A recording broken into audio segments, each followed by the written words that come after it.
अस्सलाम वालेकुम dear students, मैं आप लोगों का टीचर अब्दुल मजीद, सीनियर सब्जेक्ट स्पेशलिस्ट बायोलॉजी। तो आज मैं आपको फर्स्ट ईयर बायोलॉजी का सबसे पहले पेपर का पैटर्न बताऊंगा और उसके बाद आपको एक लेक्चर स्टार्ट का दूंगा। तो आप लोगों ने गौर से समझना है कि पेपर आपका कैसे होगा और कैसे आपने तैयारी करनी है। तो सबसे पहले आपको ये जहन में होना चाहिए कि फर्स्ट ईयर बायोलॉजी के टोटल मार्क्स होते हैं 85। इसमें तकरीबन 9 क्वेश्चंस होते हैं। क्वेश्चन नंबर 1 होता है MCQs का, 17 नंबर का होता है और आपने 17 के 17 ही अटेम्प्ट करने होते हैं, इसमें कोई चॉइस नहीं होता। क्वेश्चन नंबर 2 होता है शॉर्ट क्वेश्चन का। बोर्ड के पेपर में शॉर्ट क्वेश्चन के 3 जुज बनाए होते हैं, ABC। ए पार्ट जो होता है इसके 16 मार्क्स होते हैं, बी पार्ट होता है इसके 16 मार्क्स होते हैं, सी पार्ट होता है इसमें 12 मार्क्स होते हैं। यानी आपको ए पार्ट से 8 शॉर्ट क्वेश्चन, कोई 8 शॉर्ट क्वेश्चन अटेम्प्ट करने हैं। हर शॉर्ट क्वेश्चन के 2 मार्क्स होते हैं। बी पार्ट में भी आपने 8 शॉर्ट क्वेश्चन अटेम्प्ट करने हैं और हर शॉर्ट क्वेश्चन के 2 मार्क्स हैं। सी पार्ट में आपने 6 शॉर्ट क्वेश्चन अटेम्प्ट करने हैं और हर शॉर्ट क्वेश्चन के 2 मार्क्स होते हैं। इस हवाले से टोटल मार्क्स बनते हैं क्वेश्चन नंबर 2 के 44 शॉर्ट क्वेश्चन के हो गए, 17 हो गए MCQs के। तीसरा पार्ट होता है पेपर का सब्जेक्टिव पार्ट, जिसमें लॉन्ग क्वेश्चन अटेम्प्ट करने होते हैं। 5 में से आपने कोई से 3 क्वेश्चन अटेम्प्ट करने होते हैं। हर क्वेश्चन के 8 मार्क्स होते हैं। इस तरह 24 मार्क्स के आपने क्वेश्चन अटेम्प्ट करने हैं। हर क्वेश्चन के 2 पार्ट होते हैं। 4 मार्क्स के 4 नंबर का एक पार्ट होता है, 4 नंबर का दूसरा पार्ट होता है। इसको अटेम्प्ट करते हुए आपने एक ख्याल रखना है, जो क्वेश्चन आपने अटेम्प्ट करना है वो कंप्लीट करना है। ये नहीं करना कि एक पार्ट आपने क्वेश्चन नंबर सपोज 3 से अटेम्प्ट किया, दूसरा आपने क्वेश्चन नंबर 4 से अटेम्प्ट कर लिया। ये आपके 4 मार्क्स बनेंगे, आपको कंप्लीट नंबर नहीं मिलेंगे। तो जो क्वेश्चन अटेम्प्ट करें उसको कंप्लीटली अटेम्प्ट करें। इस हवाले से आपने पेपर को अच्छे तरीके से समझना है। तो बहरहाल आपने 3 लॉन्ग क्वेश्चन अटेम्प्ट करने हैं, कोई से 5 में से कोई से 3। तो अगर आप इस पूरे पैटर्न को समझें तो आप देख रहे हैं कि सब्जेक्टिव पार्ट का वेटेज 24 मार्क्स का है। ऑब्जेक्टिव पार्ट का वेटेज जो है ना वो ज़्यादा है। 44 मार्क्स शॉर्ट क्वेश्चन के हैं और 17 मार्क्स MCQs के हैं। तो आपका टेक्निकल व्यू ये होना चाहिए कि ज़्यादा फोकस आपका शॉर्ट क्वेश्चन और MCQs पर होना चाहिए। लॉन्ग क्वेश्चन पर भी होना चाहिए, लेकिन वेटेज के हवाले से आपने कंसंट्रेट रखना है अपने आप को MCQs और शॉर्ट क्वेश्चन के हवाले से। तो इसलिए ये टोटल 85 मार्क्स का आपका पेपर बन जाता है। ऐसे ही आपका पेपर सेकेंड ईयर का है, उसमें भी 85 मार्क्स बन जाते हैं। तो इस तरह 170 मार्क्स का आपका थ्योरेटिकल पेपर बन जाएगा। बाकी बचेंगे 30 मार्क्स। टोटल 200 का पेपर होता है। वो 30 मार्क्स आपका प्रैक्टिकल होगा, जो आफ्टर एग्ज़ाम, थ्योरी के एग्ज़ाम के बाद आपका लैब में प्रैक्टिकल होगा, वो 30 नंबर का होता है। इस तरह आपके बन जाएंगे 200 मार्क्स। तो 200 मार्क्स का आपका बायोलॉजी का पेपर होगा फर्स्ट ईयर और सेकेंड ईयर। डियर स्टूडेंट्स, आपने इसको समझना है और समझने के साथ साथ आपने अपनी तवज्जो भी रखनी है कि हमने किन किन पहलू पर तवज्जो रखनी है पेपर की तैयारी के दौरान। जैसे कि मैंने बताया कि अच्छे स्टूडेंट के लिए ये ज़रूरी होता है कि पेपर का पैटर्न वो समझे, उसको अंदाज़ा हो कि पेपर कैसे बनता है और कैसे उसने हल करना है। ये ड्यूरिंग लेक्चर आपको हम बताते जाएंगे कि MCQs कैसे होते हैं, कौन सी पॉइंट्स MCQs के लिए ज़्यादा इम्पॉर्टेंट हैं और कौन से टर्म्स शॉर्ट क्वेश्चन के लिए इम्पॉर्टेंट हैं, और शॉर्ट क्वेश्चन किस तरह आपने याद करने हैं और किस तरह आपने लिखने हैं, ये साथ साथ आपको बताते जाएंगे। अब आते हैं हम पहले लेक्चर पर। तो हमारा पहला लेक्चर बायोलॉजी के पहले पेज पर जो सवाल है वो है व्हाट इज़ बायोलॉजी। ابتدائی سوال ہے، تو اس کے بارے میں آپ نے 9th 10th میں پڑھا ہوا ہے، تقریباً وہی باتیں ہم نے سمجھانی ہیں کہ what is biology. Biology basically ایک گریک ورڈ ہے، یونانی زبان کا لفظ ہے، اور یہ دو الفاظ بایوز اور لوگوز سے نکلا ہے. بایوز کا مطلب ہے لیونگ، جاندار، اور لوگوز کا مطلب ہے لاجک، ریزننگ، تجسس، غور و فکر، سوچ بچار. مطلب جانداروں کے بارے میں غور و فکر کرنا، سوچنا، اس کو ہم بیالوجی کہتے ہیں. اب جاندار ہمارے ماحول کا حصہ ہیں، اور ہمارے ماحول میں دو چیزیں پائی جاتی ہیں، ایک جاندار اور دوسرے بے جان. تو بیالوجسٹ جو ہوتے ہیں، بیالوجی سائنس جو ہے وہ جاندار پہلو پر جو ہے نا مین فوکس رکھتے ہیں. تو ماحول کے جاندار حصے کا مطالعہ بیالوجی کہلاتا ہے. تو اس طرح بیالوجی کی ڈیفینیشن یہ بن جائے گی، اسٹڈی آف لائف، یا آپ کہہ سکتے ہیں اسٹڈی آف لیونگ آرگنیزم، یا آپ کہہ سکتے ہیں study of living part of nature is called biology. Study of life زندگی کا مطالعہ، اسٹڈی آف لیونگ آرگنیزم جانداروں کا مطالعہ، study of living part of nature ہمارے ماحول کے اندر موجود جانداروں کا مطالعہ بیالوجی کہلاتا ہے. وہ سائنٹسٹ جو بیالوجی کو اسٹڈی کرتے ہیں دے آر کالڈ بیالوجسٹ. اور بیالوجسٹ کا مین فوکس، مین جو کنسنٹریشن ہوتی ہے ہمارے ماحول کے لیونگ پارٹ پر ہوتی ہے. اس لیے ہم کہتے ہیں کہ scientist study the living part of nature. Scientist ہمارے ماحول کے جاندار حصے کا مطالعہ کرتے ہیں. وہ اس جاندار حصے کی ہر حوالے سے سائنسی بنیادوں پر وضاحت کرتے ہیں، تشریح کرتے ہیں، اس کے تمام پہلوؤں کو سائنسی بنیادوں پر واضح کرتے ہیں. تو بیالوجسٹ کا جو اسٹڈی کا فوکس ہوتا ہے وہ لیونگ پارٹ پر ہوتا ہے. تو ہم اگر بیالوجی کا اصل مطلب لیں کہ اس کا مقصد کیا ہے، میننگ کیا ہے، تو اس کا لٹرل میننگز بنتے ہیں ہاؤ لائف ورکس. زندگی کا میکنزم کیا ہے، زندگی یعنی جاندار کے حصے کس اصول پر کام کرتے ہیں.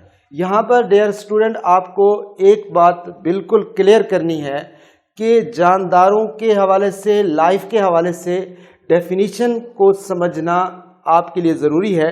اس میں آپ نے سائنسی بنیادوں پر لائف کی وضاحت کرنی ہے، سائنسی بنیادوں پر جانداروں کو سمجھنا ہے، نہ کہ اس لائف سے ریلیٹڈ آپ نے کوئی irrelevant قسم کے کویشچنز جو ہے نا اس کا جواب آپ کو ملے گا. مثلا irrelevant کویشچنز اس طرح ہو سکتے ہیں کہ آپ کے ذہن میں یہ سوال آتا ہے کہ وائی دیر از لائف، کہ زندگی کیوں مختلف مقامات پر موجود ہے. What is the meaning of life, زندگی کو کیوں پیدا کیا گیا، زندگی کو پیدا کرنے کا کیا مقصد ہے. یہ irrelevant کویشچنز ہیں، یہ فلاسفیکل کویشچنز ہیں، یہ تھیالوجیکل کویشچنز ہیں. اور اس طرح کے جو فلاسفیکل کویشچنز ہوتے ہیں وہ بیالوجی سے ریلیٹ نہیں کرتے. اصل میں اس طرح ہے کہ ہمارے جو ہے نا دو قسم کے علوم ہیں، ایک سائنس اور ایک فلسفہ. سائنس علیحدہ چیز ہے، فلسفہ علیحدہ چیز ہے. سائنس فیکٹس پر اس کا انحصار ہوتا ہے. تو بیالوجی میں جانداروں کی ڈسکشن کو ہم سائنسی بنیادوں پر سمجھتے ہیں، جبکہ فلاسفیکل جو اس کے پہلو ہیں وہ اس سے ریلیٹ نہیں کرتے. وہ مذہبی نوعیت کے سوالات ہوتے ہیں، وہ پھر ایک فلاسفر، ایک تھیالوجینس وہی جواب دے سکتے ہیں.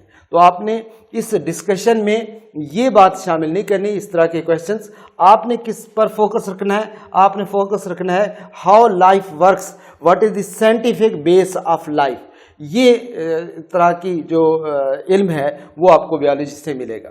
تو اس حوالے سے ہم کہتے ہیں کہ لائف ایک کمپلیکس قسم کا لفظ ہے. زندگی کے جانداروں کے لا تعداد پہلو ہوتے ہیں، تو ہم کوئی ایک فارمولے کے ذریعے اس کو ہم ڈسکرائب نہیں کر سکتے. تو اس کو ہم پھر یوں اس کی ڈیفینیشن کرتے ہیں، life is the sum of characteristics which differentiate living from non living things. تو اس کی تعریف پھر اس طرح بنے گی کہ زندگی یا جاندار ایسی خصوصیات کے مجموعے کا نام ہے جس کی بنیاد پر ہم جاندار کو بے جان سے علیحدہ تصور کر سکتے ہیں. وہ خصوصیات جو جانداروں میں ہوتی ہیں وہ بے جان میں نہیں ہوتی. جن میں وہ خصوصیات ہوتی ہیں ہم اس کو ڈکلیئر کرتے ہیں کہ یہ جاندار ہیں، جن میں وہ خصوصیات نہیں ہوتی اس کو ہم نان لیونگ کہتے ہیں. वो करेक्टरिस्टिक्स कौन से हो सकते हैं? वो करेक्टरिस्टिक्स ये है, सबसे पहला पॉइंट आप ये देंगे, organised and complex entities. All organism, all life को हम यूं कहेंगे कि वो जानदार होते हैं, जिंदगी हम उसको कहते हैं जो अपनी बनावट के हवाले से इंतहाई मुनज़्ज़म हो और कई इकाइयों पर मुश्तमिल हो।